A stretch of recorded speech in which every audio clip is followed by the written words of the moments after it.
My name is Simon Hobson. In today's episode, I'm joined by Will Hayward. Will is a journalist who, after completing his studies at Cardiff University, chose to make Wales his home. Over the past decade, his work and reporting for, among others, Wales Online and the Guardian newspaper, have won accolades and received countless nominations for journalistic prizes. Will is the author of Lockdown Wales, How COVID-19 Tested Wales, and Independent Nation. Will previously lectured in public administration. He's contributed to normalising the challenges of dyslexia by openly speaking of his own, and he gives time to helping educate, mentor and upcoming journalists. More recently, Will has launched the podcast For Wales See Wales, which he co-hosts with Melanie Owen, BBC Radio Wales presenter, and stand-up comic Robin Morgan, a comedian and writer. Welcome to the podcast, Will. Thanks for having me. Really excited to be on. Great. So perhaps we could start by you telling the listener a little bit about childhood and school life, what brought you to Wales? So I have lived all over the Midlands in England growing up. So West Bromwich, Leicester, Coventry, Northampton, basically previously industrial, now deprived areas, which was what first attracted me to Wales. That's a bit simple. But my mum and dad actually met at Cardiff University. So naturally I was very determined not to go to Cardiff University, but I ended up going to Cardiff University. And that was in 2008 and I've never left. So I was 36 last week and I've been here since I was 19. So 17 years now, calling Wales home. So I'm very, very close to the point where I have been in Wales longer than I've been anywhere else. So I'm almost allowed, I think. Absolutely. So in your work as a journalist, then obviously you focus on the politics of Wales. How do you see that politics is framed outside of Wales? How does that affect the broader public understanding of politics in and outside of Wales? That framing. I think in terms of UK-wide coverage of Wales, every single thing will be reported through the view of an English lens or a UK lens. Like if you ever look at coverage of Scotland, everything they cover is essentially relevance to England. So ultimately it's independence. That's what they talk about because that is perceived as an existential threat to the UK and England. Now, you don't often get deep dives from publications outside of Scotland on issues within Scottish public services unless it is here is a stick to beat the SNP. Now, I'm not saying that the SNP have done a fantastic job in Scotland at all, but everything is seen through that lens. In Wales's context, because most people don't think Wales is relevant to them at all, it doesn't get any attention because there's no that lens doesn't look at Wales and see anything of relevance. So when you do see things come up, it will be 20 miles an hour because we wouldn't want that in England. And look at all this crazy people are doing. COVID, but only when Wales was doing something contrasting to England, or people couldn't go to Wales or vice versa. So obviously, again, and I'm not criticizing this necessarily because if I'm a journalist based in London and I'm writing for an England-specific audience, that's what I should be writing for from my perspective as a journalist there. And then we saw stuff with the Welsh NHS was mentioned dozens of times every week in Westminster, but it was as a stick to beat the opposition Labour Party with. It was never because of what that meant for people in Wales. I think Wales in and of itself, in terms of reporting in a UK-wide context, is very rarely looked at on its own merits because it's a country with people in who deserve an accountable government. Do you think that part of the reason for that is the Welsh citizenship? People in Wales, people like myself in diaspora, don't push for that representation in the media more? I think Wales has a huge problem with apathy. across the board, not just in politics. But what I do think is like there's limits to how much like you can push. Like if you're saying if you really loudly say we need more Welsh coverage, ultimately the things that moves the needle in commercial media is people reading things. And it's kind of a chicken and egg, isn't it? People aren't engaged because they don't really understand it. They don't understand it because there's no coverage. But then because there's people aren't looking for stuff, there's no market imperative for that gap to be filled. So that was what I tried to do with the podcast. So my main incomes are newsletter and my podcast, and also my Guardian column. But the podcast, the point of that, when me, Mel, Robin, and the company we work with called Hayward, who are a Welsh company, the point of it was to bring people to Welsh politics. Because actually, if you care about Welsh politics, you are served. There are outlets. They like the BBC do stuff, ITV do stuff, Channel 4 do a bit, places like Nation, Wales Online. But if you're not already engaged, there's not a lot that's bringing you in. So that was the kind of point of the podcast. Whereas the newsletter is more in-depth. It's written for an audience who already care. Whereas the podcast is supposed to be an accessible, this is why you should care, this is why this matters. So ultimately, the way you get more coverage of Wales is to get more people to read about and watch stuff about Wales. And the way that you do that is make them understand how decisions made in Cardiff Bay impact their lives. But they're not going to do that until there's coverage of it. So it's a chicken and egg situation, really. So from your advantage points, how effectively or not do Welsh political institutions reflect the realities and the identities of those people that we're trying to get engaged with media? Do you see obvious gaps in that representation and the responsiveness of political institutions in Wales? I don't think you can look at lots of very key indicators on well-being in Wales and think things are going really well. You can't look at 800,000 on waiting lists, lowest PISA scores, highest levels of poverty, worst infrastructure. None of this you look at and think, well, something's going really well. I think we do have a problem with talent within the Senedd. I don't think the standard is very high, but I don't think the standard is very high in lots of parliaments. But the problem is the Senedd is so small. Like, ultimately, if to govern, you need, 30 MSs on your side, for want of a better word.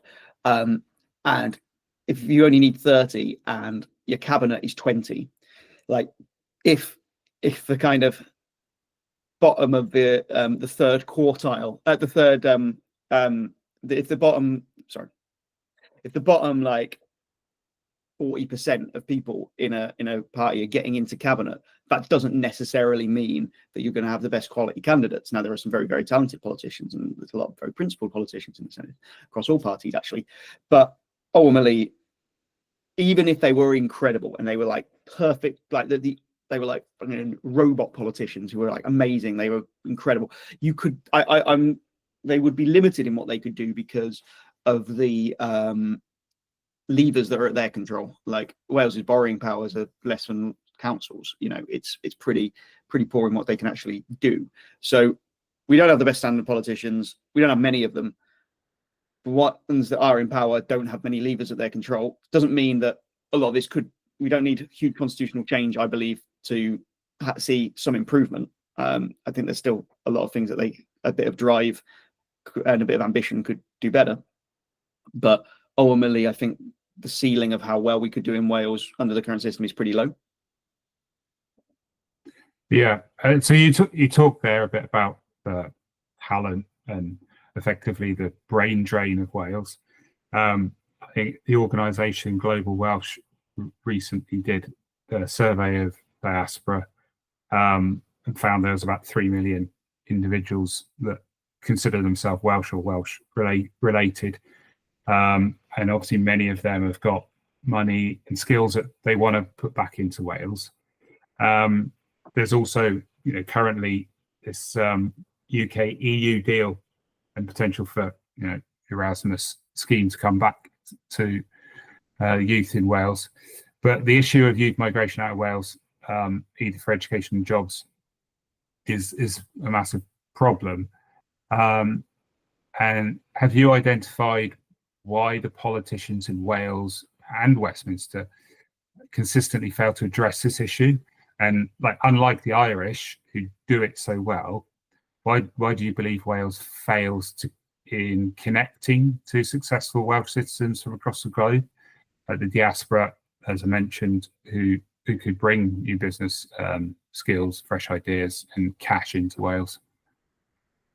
Why they haven't done it, I suppose that is something you'd have to ask them. I mean, I don't know why they specifically haven't tapped into the diaspora. There's nothing that you've sensed in your conversations or over the 10 years or so have grown to understand about the mindset of a politician and the civil servants in Wales that might suggest? Well, I mean, in terms of civil service and resources, there's just not much there. Like, there is not a huge civil service infrastructure within Wales. You compare, ultimately, like, when something's devolved, it has the same responsibilities as the equivalent in England. But in England, they'll have 5-6 times the resource to deliver the same thing, which there's not a lot of space in the civil service in Wales for kind of outside the box thinking and any kind of risk taking or trying something new. You're just trying to get through the day in a lot of times. You're just trying to keep things ticking over. I think if in terms of why Welsh government haven't got tapped into diaspora, I would imagine it's the same reason they haven't done lots of things. It's because they've got lots of competing stuff and they're not incredibly ambitious, and they're not necessarily enormously outside the box thinkers. They have on occasions in the past, but they haven't traditional. I wouldn't say that's a defining trait of them. So it's, I think as well, possibly, ultimately, if you have the same party in government, whichever that party is, things get a little bit stale and things get a little bit stagnant, and you don't suddenly come in after 25 years in the morning to work and go, right, I've had some amazing ideas, we're going to try something different. It just doesn't happen. You see in like everything, like sport, you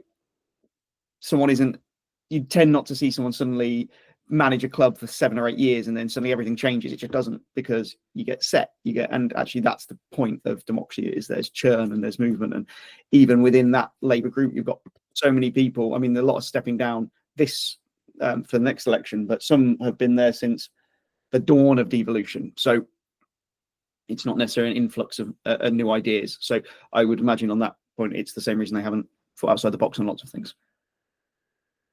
But do you think there's there's an apathy to, well, you mentioned already that perhaps the politicians should push back a bit more. Well, you haven't used those words, but that's how I've read what you're saying. And is there more of a need for the Welsh to be braver in who they elect, perhaps, or is there just not the talent and that inspirational type of politician stepping forward to be elected? Ultimately, I think Wales and people in Wales need to be much more engaged in the country in which they live. Not just from the point of view of making Wales work, but just for their own prosperity.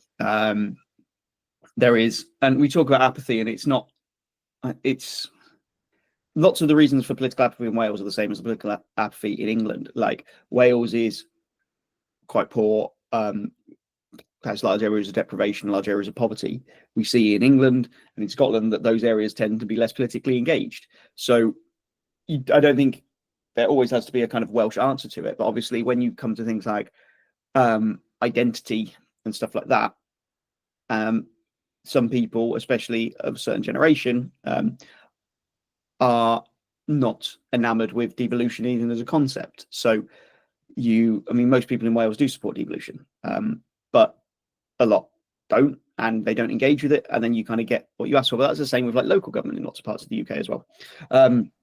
But yeah, I think one of the best things that could happen one of the good things that came out of the pandemic is people are aware who's running health and education, and that is a genie which probably isn't going back in the bottle. You're not going to forget that. that is something that is actually now known, and you know what those people in Cardiff Bay are supposed to be doing. I think it's quite funny that the Welsh government spent 25 years really wanting people to notice them, and now they've noticed them, they're like, oh God, why did we do this?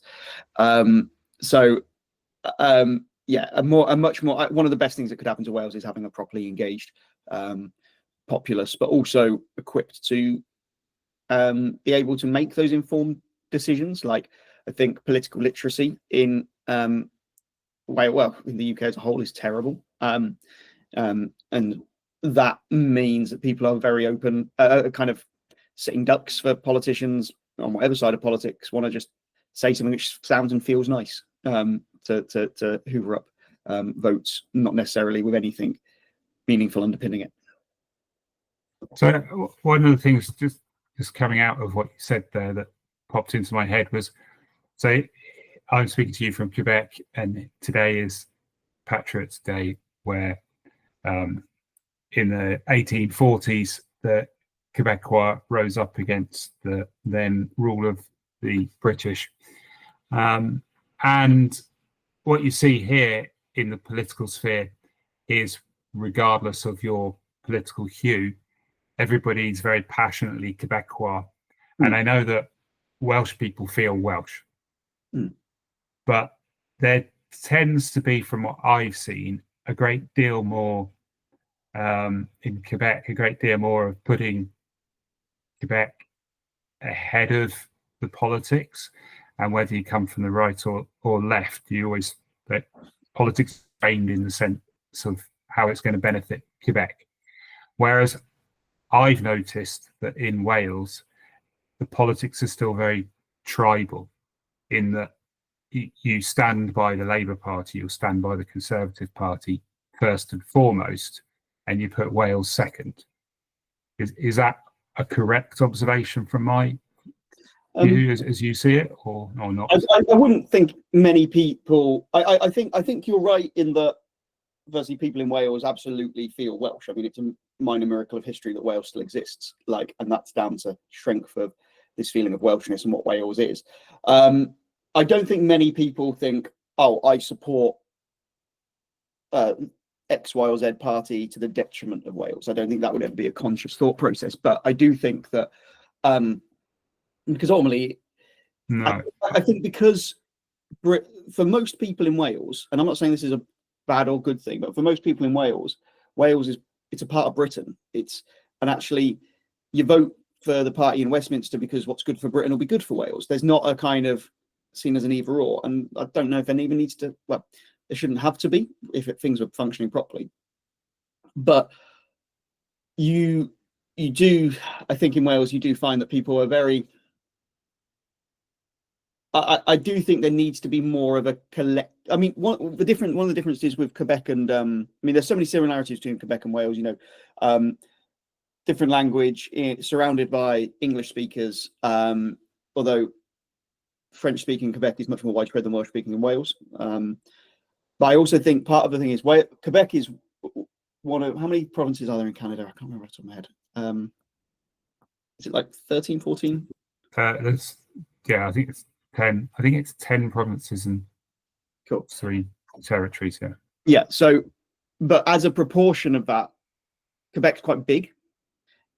There's not like is it just Alberta who I think might just be Alberta who's bigger, or maybe there's another. Sorry, my Quebec is not that good except for geographically. The economic and population, it's Ontario and Quebec. So so Quebec is a big figure within lots of big. Obviously, as a proportion of the whole of Canada, it's not, but compared to the other provinces, it's fairly comparable and bigger than most. Whereas Wales just isn't the case. It's 5%, where England, the only other country it physically borders, is 85%.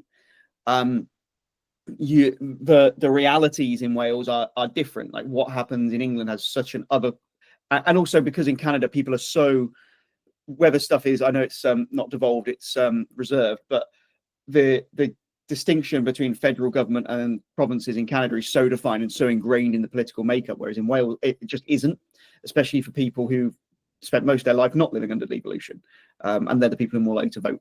So I think, yes, we you'd hope in 50 years' time, when everyone voting has lived entirely under devolution, people will be more inclined to say, well, actually, this doesn't work because this decision here is screwing over Wales. But that is a big mindset shift to happen in the space of essentially only a quarter of a century, especially when the Senedd, then the Assembly, didn't have as much powers. So it's not like it's been a fully fledged parliament for those 25 years. It's only been that fully fledged parliament for about 15. So I think it's, yes, you're right. Absolutely, Wales needs to be, and people in Wales need to, I think, be more making decisions based on Wales needs this. This is the priority, but I understand why we are where we are.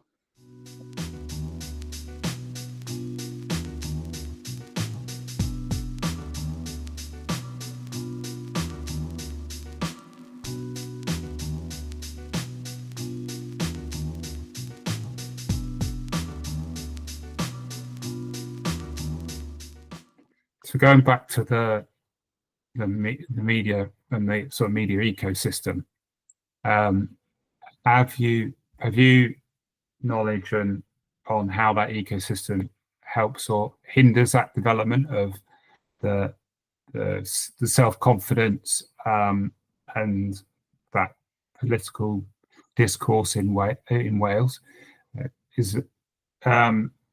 What does Wales lack that would give more cohesion to sort of distinctly Welsh narrative in the media? One of the things that has come up in other conversations I've had with individuals for this podcast is, of course, although the Welsh-speaking part of Wales is smaller in population, when you go on the internet, everything's in English. Would the media landscape benefit more for making more of a case for having Welsh language online, things like that? I mean, in an ideal world, there'd be loads more Welsh language. There'd be loads more Welsh media. I mean, I'm saying this as someone who's essentially pays his mortgage off the back of providing Welsh specific news. So obviously, I think there is a gap in the market for it. But the commercial media will go where there's eyeballs and there's money. So my model is I do really in-depth journalism specifically on Wales, and I ask people to pay for it. So if you want this, you pay for it. And ultimately, I live and die by the fact that my journalism is interesting enough that people want to give me money. If you are a Wales Online, like Reach model, which, I mean, people slag off Wales Online, but they're the only website which isn't receiving lots and lots of public money, which provides Welsh specific news. Obviously, there's other parts of Reach, and there's locals like the Argus and stuff, but ultimately they are, in terms of eyeballs, are the kind of success story. But their model is based on, it's very, very low margins. Like I think it's like 0.001p for every person who looks at it. You got to get a lot of people on to do it, and that lends itself to volume. But I mean, I don't really want to just, I don't want to go just down Wales Online. I think ultimately you need to, it is that, as I said, it's going back to that chicken and egg. How do you create a media ecosystem whereby people are want to read it and there's a market for that kind of journalism? One example I'll give is Drakeford. So we used to, before the pandemic, when I was at Wales Online, we would never put Mark Drakeford's name in a headline because it would kill the story. If you put Mark Drakeford said X, Y, or Z before a pandemic, no one's clicking on that. No one's going to look at it. After the pandemic or during the pandemic, Mark Drakeford, you put Mark Drakeford in any headline, it did amazing. Like 200,000 people view it. You know, you look at 10% of Wales, just bang, because you used the name Mark Drakeford. And that's because people respond to people. And there is such a lack of recognition among for a lot of Welsh politicians. Vaughan Gethin used to get quite a lot, but also he was very prominent during the pandemic. Leonard Morgan, to a lesser extent, gets some, but beyond that, people aren't really that engaged in the names. And but if you had people who are aware of politicians down the bay, they feel like they know them, they might like or dislike them, but they know who they are and they know why what they're saying matters. That's how you drive a kind of commercial demand for that kind of stuff. So and that is kind of why we've kind of done the podcast. Like the podcast for the first 3 or 4 months didn't really make any money because, you know, people didn't listen. Well, people did listen, but they didn't listen in a massive numbers, whereas now the numbers are growing and people are engaged with it, and actually that kind of eventually becomes self-fulfilling, because you're talking about something, once you've got people interested, they keep coming back because they're interested. But it takes a long time to do it, and it takes kind of a concerted effort, and it takes time to like kind of swallow the bits that aren't that profitable, and that is a hard thing to ask media organizations to do in the current landscape.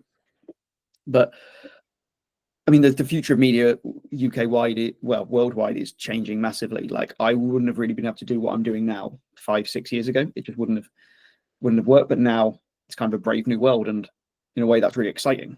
But the problem is you don't have those mass media where everyone reads one thing.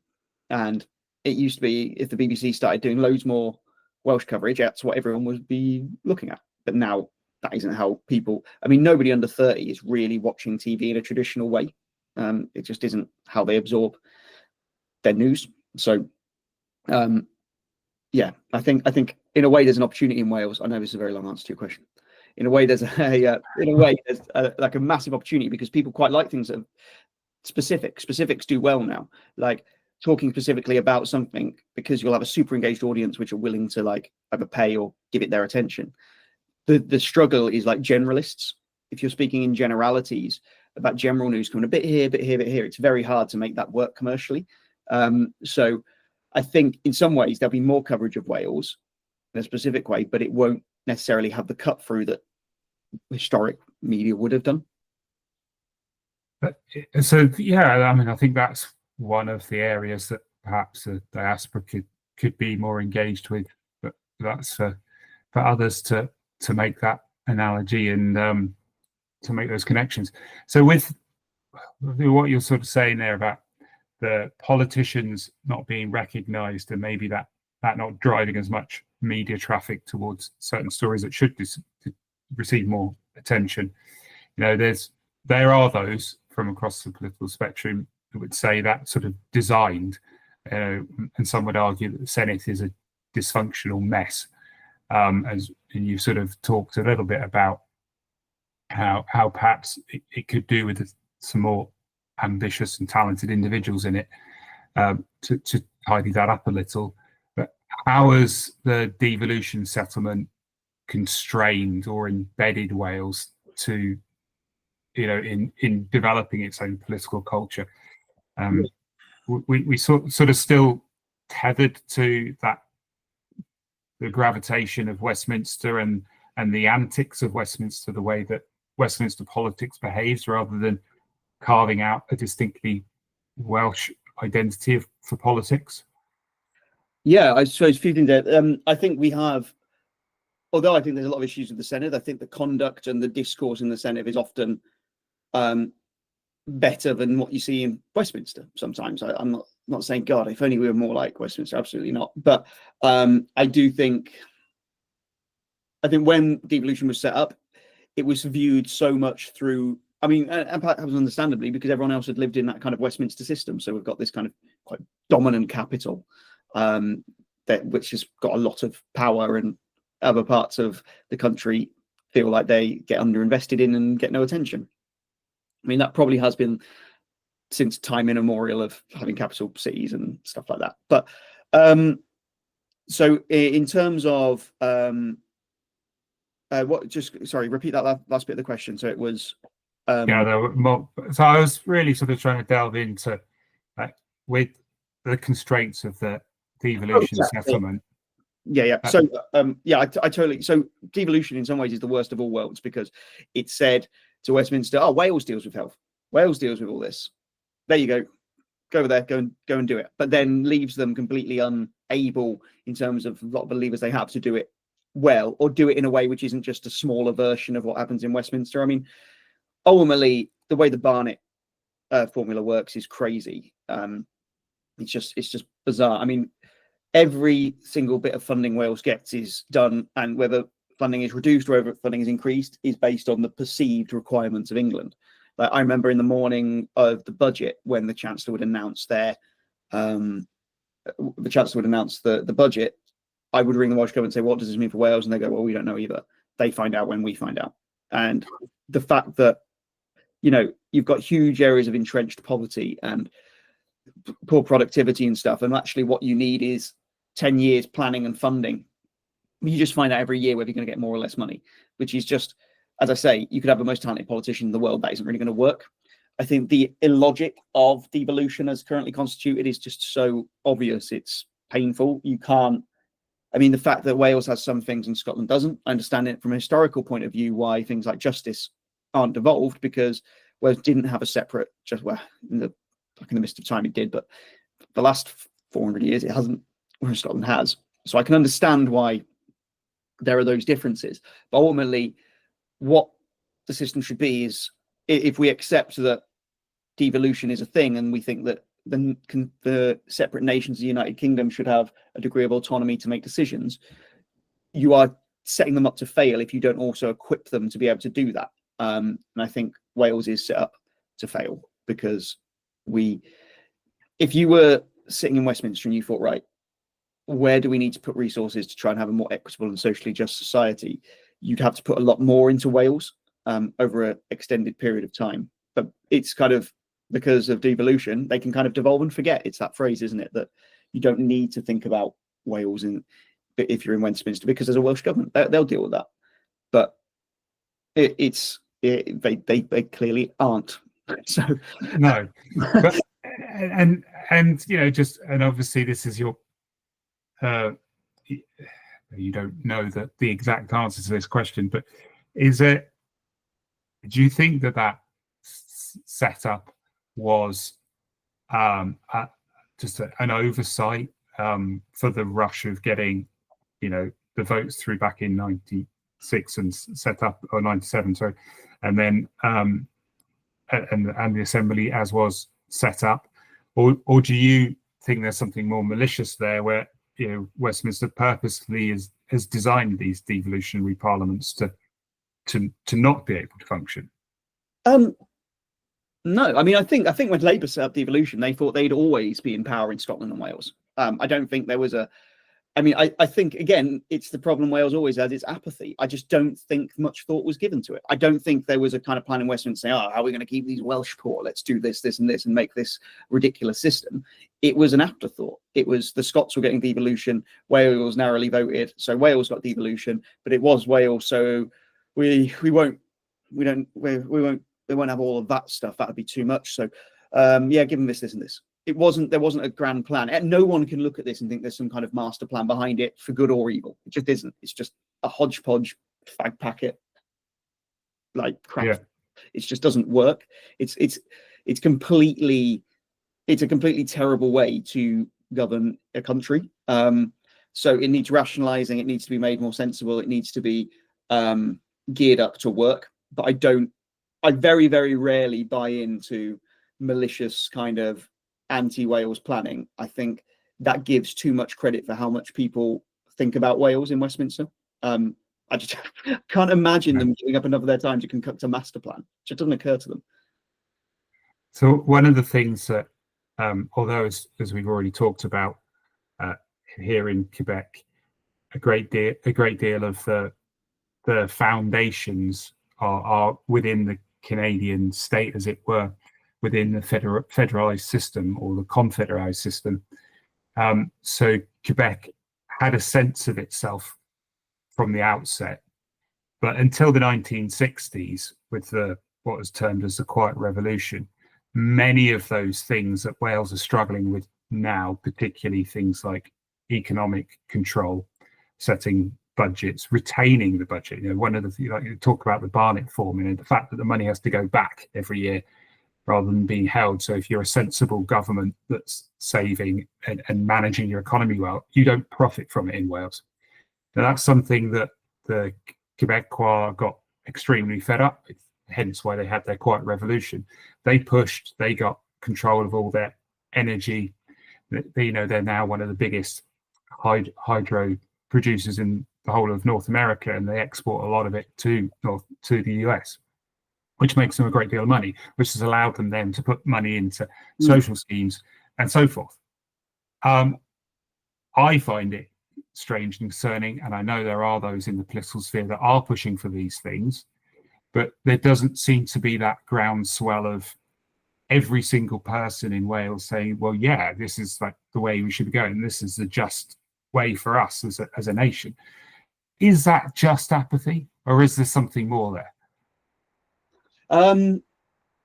Well, I mean, I could point to probably 100 things where it wouldn't happen to Scotland, but it could happen to Wales. Basically, things like the HS2 like scandal about Wales not getting that money. There is no way on earth that the UK government would be able to get away with saying HS2 was a Scottish project, even though it's so much more a Scottish project than it is a Welsh project, because it's a north-south line. Like, you can make the argument if it's a Welsh project, that it's definitely a Scottish one, but it would never happen. And the reason it wouldn't happen is because ultimately the threat of independence. That is, but it's not just independence, it's the Scots would be outraged. And it's that whole ecosystem. There's a bigger media ecosystem there because people are more engaged, which means that they get shown these outrages and they get annoyed by them, and that influences how they vote and how they talk and how they engage with politics. Whereas in Wales it doesn't, because we're stuck in that kind of broken circle. I think almost every kind of concession Wales has ever got is because Wales has agitated for it. And Quebec, like, I mean, they are not shrinking violets when it comes to standing up for themselves. They can be a pain in the ass, and that's the point. And like, you kind of should be. You need to be. Like, you are, especially if you're Wales compared to Quebec, you are one of very, very many very important priorities, and you are never going to be thought of or your needs considered unless you are vocal and agitate for them. And in Wales, we don't see that in, I mean, the fact that over was it over HS2? It was over HS2 that Mark Drakeford was going to take the UK Conservative government to court over HS2. Now, the exact same issue, and it's Labour, they just say, oh, we raise it. So ultimately, the problem is probably going back to what you said before about political allegiances trumping Welsh self-evident Welsh good. That does happen, and that's why it's great to see things like New Wales starting up, because it adds to that kind of ecosystem of the noise around Wales. And the Scots are so good at creating noise, and part of that is because if you lose all the seats in Scotland, that has a bigger electoral impact than if you lose all the seats in Wales. Scotland has more, but really, Wales just needs to shout more for itself. But to do that, it needs to be more engaged. To be more engaged, it needs a larger media ecosystem. But to do that, it needs to be more engaged. So, yeah, it's a doom loop that I'm trying to square, and lots of people are trying to square. But I don't think you square a loop, but you know what I mean. I see. Oh, well, I think that's one of the things that Global Welsh and New Wales are trying to do with engaging with the diaspora, is try and open up the conversation and bring more people to the realization that they're not alone. Penned into Wales, that there is a great big world out there of people that want the best for Wales, and there are also other nations like Quebec or the Catalans or the Flemish, whoever it might be, who have got experiences that Wales can learn from. I mean, Wales's biggest asset is the fact people like it. I mean, you speak to anyone, their great grandmother will be Welsh, and yet they'll be Welsh. Like, it's a likable and well known in areas brand. Like, tapping into that is seems to me a self-evident good. Yeah, and you've got a caucus of, I believe I think it might only be smaller, 6 or 7 members, but there's a cross-party Welsh caucus in the US, with the senators and representatives, and I do understand that some of the Welsh government have annual meetings with that group, but I think there are things like that could be made more of. Yeah, I mean, the book I'm currently writing kind of concludes, we have a collective responsibility, if you feel Welsh or you're in Wales, or you identify as Welsh, to make Wales better. And actually, I think that kind of comes from all of us. So I'm so sorry, that shouldn't be going off. we have a collective responsibility in Wales to make Wales better, and that doesn't just have to be, oh, this is on the government. I think if we want this thing called Wales to work, it's kind of on all of us, and I think that goes back to that problem of apathy. Like, we need to kind of roll up our sleeves and do it ourselves, because Westminster isn't going to do it. Cardiff Bay has exhibited itself fairly ill-equipped to do it. So ultimately, it's on us.